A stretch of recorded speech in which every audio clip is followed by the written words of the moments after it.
আপনাদের সাথে শেয়ার করছি খুব সংক্ষিপ্তভাবে যত তাড়াতাড়ি সম্ভব ওয়েদার আপডেট নিয়ে, যে আজকের ওয়েদারটা কেমন থাকবে বা আগামীকাল সকাল বা দুপুর পর্যন্ত।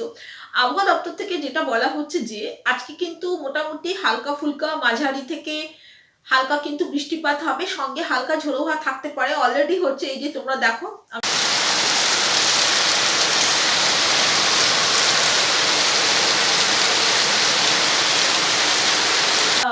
বৃষ্টিটা চলছে, বা এই যে হালকা ফুলকা বৃষ্টি, কখনো একটু জোরে বৃষ্টি সঙ্গে ঝোড়ো হাওয়া আগামীকাল ওই সকাল কি দুপুর পর্যন্ত মেবি থাকতে পারে। দুপুরের পর থেকে কিন্তু আবহাওয়ার উন্নতি হবে, ঠিক আছে। আর হচ্ছে সবাই জানতে চাইছো যে ঠান্ডাটা কি আরো কি আমরা ঠান্ডায় কাঁপবো, আর কি বেশি করে শীত পড়বে? আবহাওয়া দপ্তর থেকে এটা বলছে যে না না না, দিনের তাপমাত্রার একটু হেরফের হলো, রাতের তাপমাত্রা মোটামুটি এরকমই থাকবে। আর নতুন করে যে খুব বেশি ঠান্ডা পড়বে, আরো টেম্পারেচার কমে যাবে, সেটা কিন্তু হবে না।